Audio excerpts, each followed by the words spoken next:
Legenda Mureșului și a Oltului. Trăia odată un împărat pe vârful unui munte, într-o cetate cu 2 turnuri. Și odată, într-o vară, a plecat împăratul acela la război și nu s-a mai întors. Împărăteasa a trimis soli în toate părțile să dea de urma soțului ei și s-au dus solii cercetând până la marginile lumii și s-au întors după vreme îndelungată fără bucurie.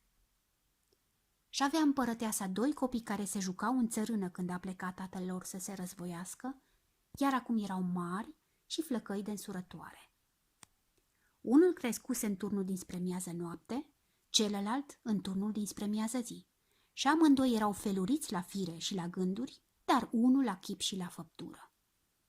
Și s-au înțeles ei să plece de-a lungul lumii și să caute pe tatăl lor.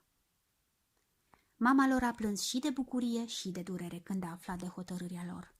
De bucurie că are flăcăi atât de vrednici și de durere că se temea să nu-i piardă. Dar i-a povățuit să se ție veșnic împreună, cum țin boii la jug. Și veșnic drumul unuia să fie drumul celuilalt. Și i-a binecuvântat și le-a dat voie să plece și iarăși i-a sfătuit să meargă în tovărășie nedezlipită și au plecat flăcăii. De-abia părăsiră cetatea părinților și-au început să nu se înțeleagă la drum, căci erau feluriți la fire și la gânduri. Cel crescut în turnul dinspre miază noapte a apucat pe partea unde fusese turnul în care a crescut. Pe unul chema Mureșul, pe celălalt Oltul.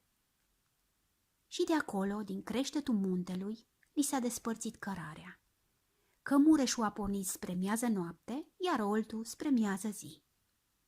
Și era Oltul sfărâmicios și iute din fire și a apucat nebunește la vale spre ziua senină.